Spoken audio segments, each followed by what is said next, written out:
Hello to whoever is watching. Before we start going over the fight, I'd like to issue a quick disclaimer. I am not a guide maker by trade, and there might be a few errors in the video, as this is just something I threw together as part of teaching a group, but I'll do my best to keep them to a minimum.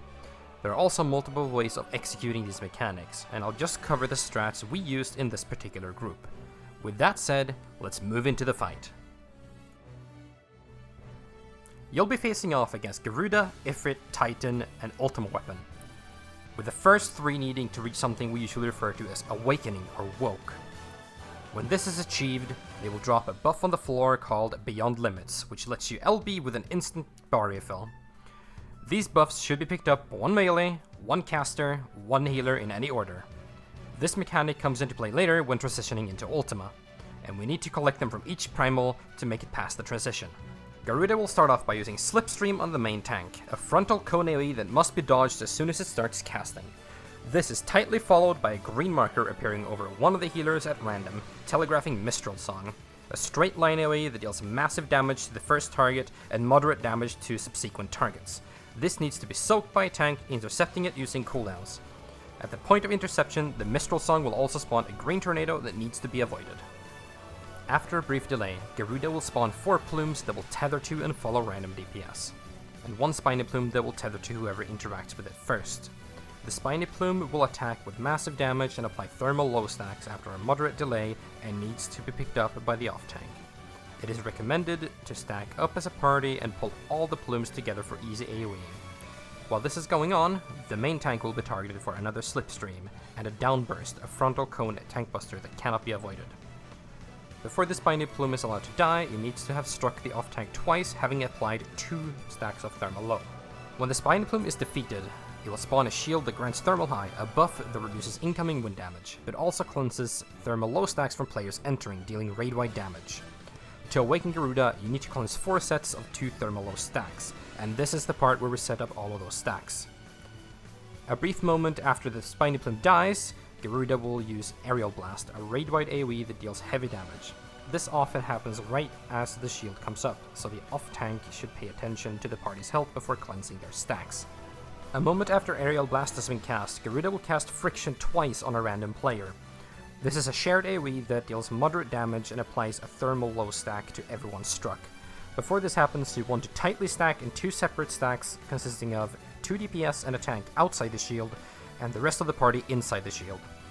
After the first friction has gone off, the rest of the party moves out to take the second friction.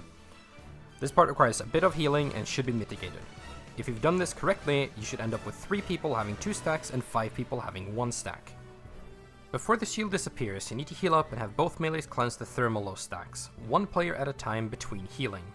This should result in a total of 3 awakening stacks on Grauda. The shield will despawn and you need to stack up tightly together and wait for Feather Rain, a small AoE appearing on random targets after Grauda and her sisters take to the skies. This AoE is always telegraphed by an audio cue of Grauda's scream. Once the scream goes off, move away from where you're stacked and get ready for another Aerial Blast. After Aerial Blast, her sisters will appear beside her and prepare for another Feather Rain. When the sisters have left, they will quickly reappear on random cardinals and assign 2 new Mistral Song markers on a random healer and a random EDS, which needs to be soaked in the same manner as before. Grauda will also start casting Wicked Wheel, which is a point-blank lethal AoE. Before the Mistral Songs resolve, you need to stay clear of the edges since Eye of the Storm, a massive donut AoE, will be making them unsafe. The way we deal with this is by pulling Grauda to a cardinal, and then have both tanks intercept 1 Mistral Song each once the Wicked Wheel has started casting. After the Mistral Songs and Tornadoes have been dealt with, Grauda will again spawn plumes, this time without a spiny plume, and they are dealt with in the same manner as before. As the plumes approach the players, the sisters will again appear on east and west, and apply meso-high tethers on random targets. These tethers will deal lethal damage unless they are taken by people with thermal low stacks. Have the remaining tank with 2 stacks and a ranged DPS take these away from the party. This will still deal heavy damage and should be mitigated. Before the tethers go off, the main tank will be targeted for another Slipstream and another Downburst as the tethers resolve. All this is quickly followed by another Feather Rain.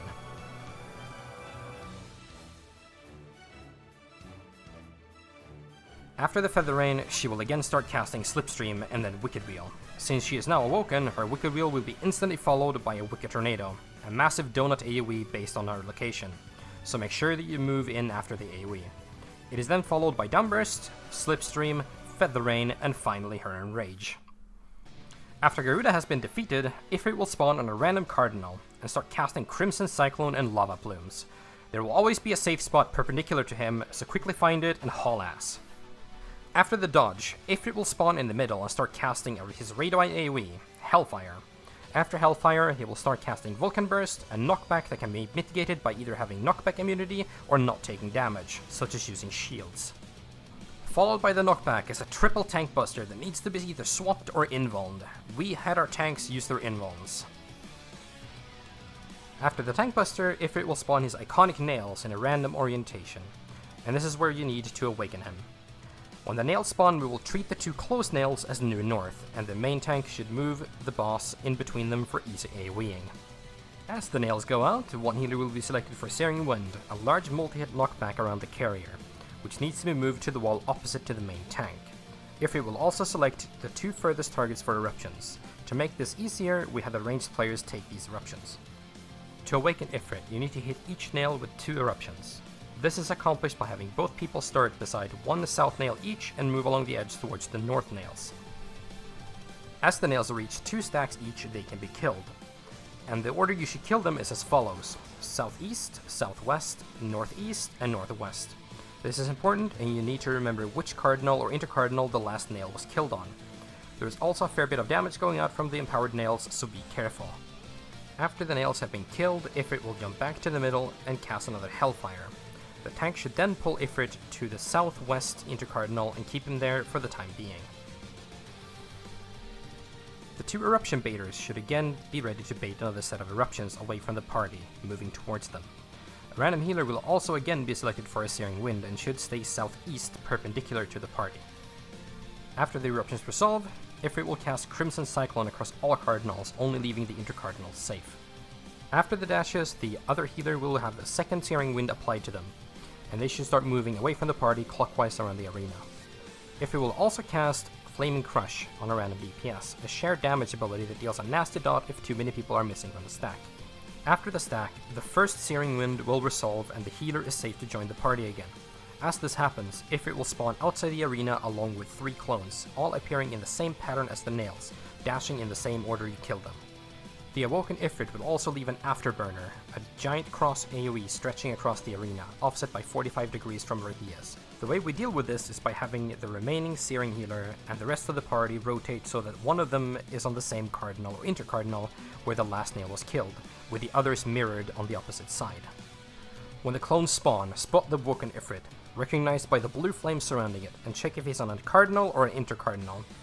When the clones start dashing, you want to move counterclockwise to dodge to whatever orientation the awoken Ifrit was to avoid the Afterburner. If he was on a cardinal, you keep running until you hit a cardinal and vice versa. What I like to imagine is splitting the arena up into 8 slices, 1 for each cardinal and intercardinal. If Ifrit is offset to you, you move 1 step. If he's on the same, you move 2 steps. After the dashes have resolved, Ifrit will again, after a brief delay, cast his triple tank buster on the main tank. After the tank buster, he will then assign another set of eruptions to the furthest targets, followed by another Flaming Crush stack, and finally Enrage. Titan will spawn through Geocrush in the middle of the arena, a proximity-based AoE, then start casting Earth and Fury, a raid-wide AoE that deals significant damage. He will then quickly follow up with Rockbuster into Mountain Buster, a moderate into heavy damage tank buster combo. Heavy use of cooldowns is recommended. After the tank buster, he will cast Weight of the Land, dodgeable AoEs under random targets, then quickly turn towards a cardinal and jump. The party needs to move to the opposite cardinal that he turned to before he jumped to not take lethal damage from Geocrush when it comes down. After Geocrush has resolved, he will then spawn rocks on the opposite side of the arena, with a small safe spot either to the right or to the left. Then start casting Upheaval, an unavoidable knockback. Carefully line yourself for the knockback to take you into the safe zone between the rocks. After the knockback has resolved, he will drop a final rock on the safe zone that will leave behind a puddle. Titan will also target 3 players except for the main tank with a Granite Gowl, a debuff that spawns a pile of rocks, imprisoning their characters. Titan will then target a random player for Landslide, and the 3 people with Gowls need to quickly line up from the puddle to Titan. The puddle left from the last rock will instantly cleanse the prisons from any rocks touching it, and then spawn a new puddle on the destroyed gal. If placed properly, the chain of gals will explode and make a conduit leading up to Titan. As Titan remains in the puddle, he will gain awakening stacks over time and finally awaken. After the gals have been resolved, Titan will start channeling Tumult, multiple moderate raid-wide AoEs in rapid succession. After the tumults, Titan will start casting Weight of the Land again as he awakens, followed by another landslide. After Titan awakens, he will start following up landslides with additional landslides in the directions he didn't initially cast them in. To deal with this, you need to dodge into the trajectory of the first landslide after they have resolved to dodge the second set. After the landslides, you will have a few seconds to take him middle before he decides to jump again for another Geocrush. When Titan comes down again, he will select a random healer for a single gal that needs to be killed before the upcoming landslide.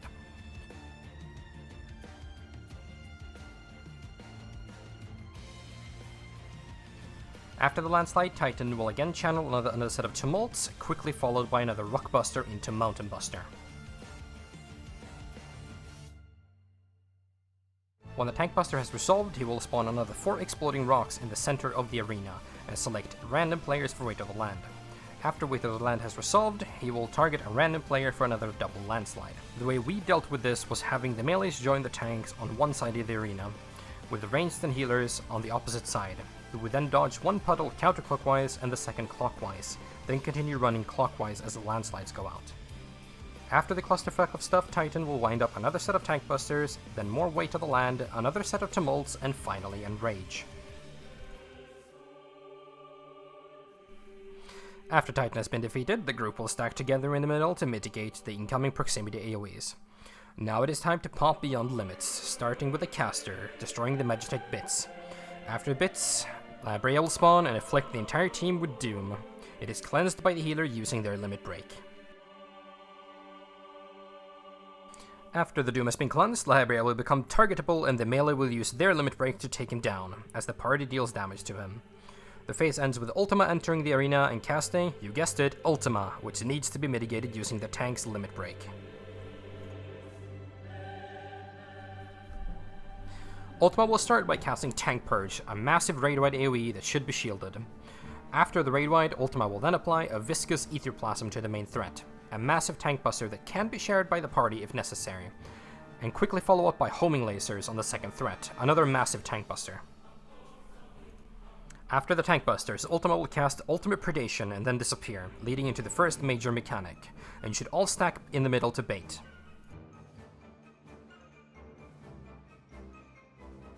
Ultima and Ifrit will spawn at random intercardinals, Grauda in a random quadrant close to the center, and Titan on a random cardinal.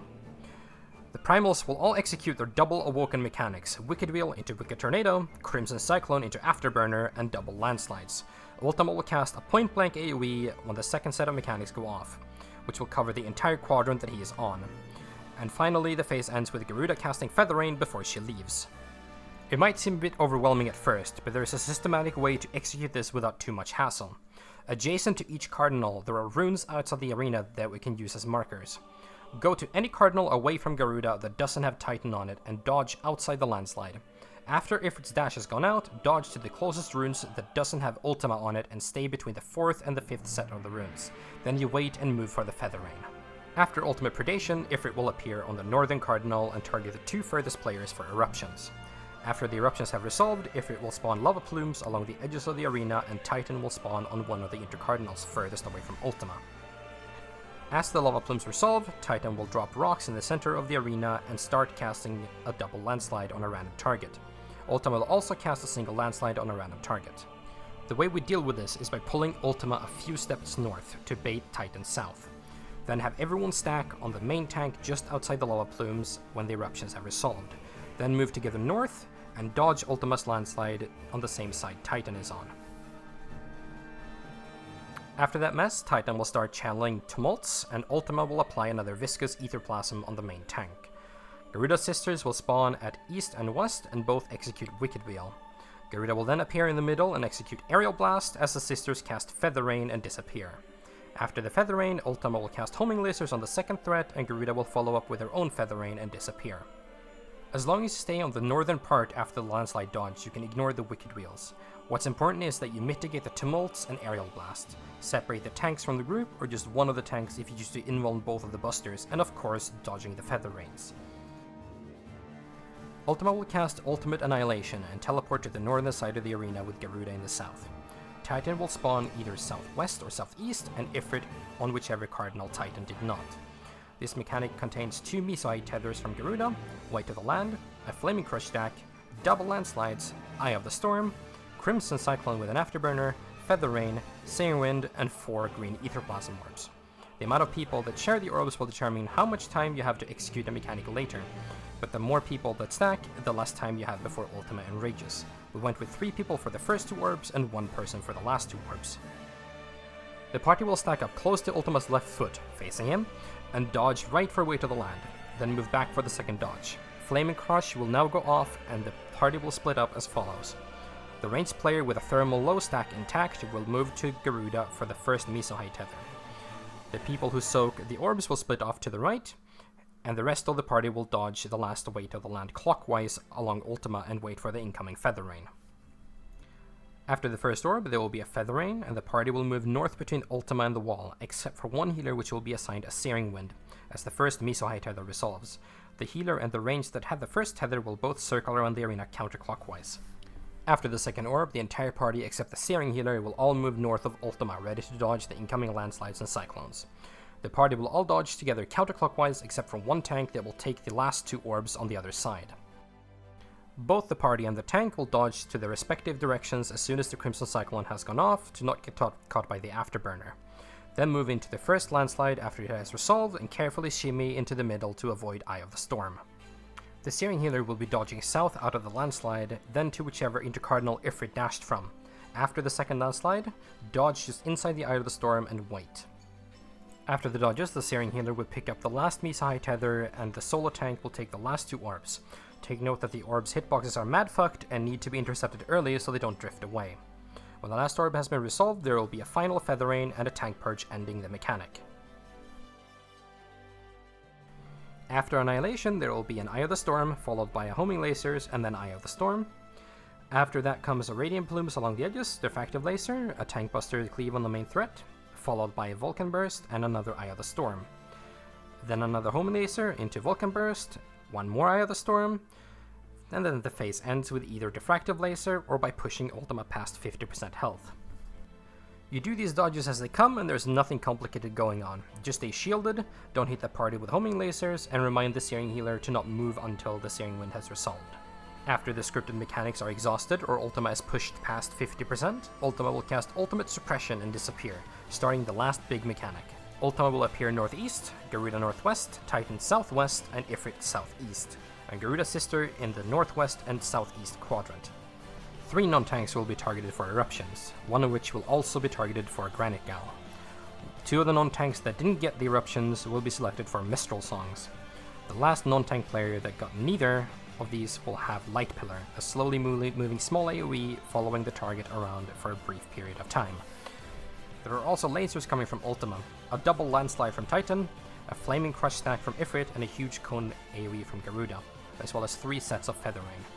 It's also worth noting that after the first mechanics are assigned, there will be a Deadly Feather circling around the edge of the arena that needs to be avoided at all costs. The tanks will position themselves beside each other on the southwest quadrant in preparation for both Mistral Songs, and the rest of the party will line up along the wall of the northwest quadrant in front of Grauda. People who get eruptions will move together to the center of the arena and keep moving past the furthest sister on the opposite side of the trajectory of the Mistral Song. Once past the sisters, the Gal will lock in on whoever had got it, and the player will be rendered immovable and invulnerable until the Gal is broken. The rest of the players will dodge the last eruption north towards Ultima, then dodge the first Feather Rain towards the middle, and the second Feather Rain towards the Gal and start destroying it. The people marked with Mistral Song will move behind the tanks relative to the sisters and prepare to have their markers soaked. After the Mistral Songs, you will move towards the Gal together, with the tanks dodging all Feather Rains in the process. The person who is assigned Light Pillar can either move with the eruptions and split from them after the first Feather Rain and instead move west past Ultima, or go with the Mistral Songs and then split at the same point, west towards Grauda. Your choice doesn't really make a big difference, other than going with the Mistral Song route gives you a bigger breathing room for the upcoming lasers when baiting the Light Pillar. Both routes require you to make a U-turn towards Grauda and then back to the Gal as to not make the Light Pillar a hazard for the party. Once the Gal is killed, the party will stack on the east side of the arena to bait the landslide. The remaining tank with the thermal low stack will grab the Misai tether and move it to the other end of the arena inside the landslide safe spot. The Flame Crush will resolve on the party after the landslide dodge, and the phase will end with a Feather Rain into Tank Purge. After Ultimate Suppression, Ultima will teleport back to the center of the arena and cast Ultima, requiring another tank limit break. Ultima will then start casting Aetheric Boom, knocking you back a moderate but non-hazardous distance, at the same time spawning 4 sets of 2 black orbs that will move towards each other, wiping the raid if not intercepted by a player. These black orbs will explode in a shared AoE when touched and will need a hefty chunk of mitigation and healing between blasts. This is the mechanic we set up during Annihilation, and the distance between the orbs will be determined by the amount of players that share the green orbs. The way we angle ourselves for this is the 2 tanks southwest of Ultima's hitbox and the rest of the party southeast. This will knock both parties into the orbs with the least amount of time. Then both parties will rotate north and take the last 2 orbs. Keep in mind that the generous mitigation is advised, but don't use it all since you'll need some moving into the last mechanic. The last part of the fight is called Primal Roulette, and you'll execute some basic mechanics in a semi-random order, and 3 random players will be afflicted by viscous aetherplasm that needs to be soaked with the party. Regardless of the order, the primal phases are as follows. Grauda will appear in the middle and start casting Wicked Wheel. After the cast, she will instantly follow with Wicked Tornado as one of the 3 viscous stacks resolve on the party. She will then execute Aerial Blast and disappear with a Feather Rain. Ifrit will spawn on 2 cardinals and start casting Crimson Cyclone, making all of the cardinals unsafe. He will also apply a single eruption on 2 random players before he dashes. As you move from a cardinal to an intercardinal, one of the 3 viscous aetherplasms will resolve on the party. Before Ifrit leaves, he will execute Hellfire. Titan will spawn and cast Weight of the Land 3 times. It's important to dodge as a group all 3 times, as a viscous aetherplasm stack will go off right before the 3rd one. Before Titan leaves, he will execute Earthen Fury. The 3 orders the primals can appear in are either Grauda Ifrit Titan, Titan Ifrit Grauda, or Ifrit Grauda Titan. The tricky part is just transitioning smoothly between the primals, as there's hardly any delay between them, so plan your movement wisely. After the last primal disappears, you're off to fight the Enrage. It's only you and Ultima. Good job, good job. Good job.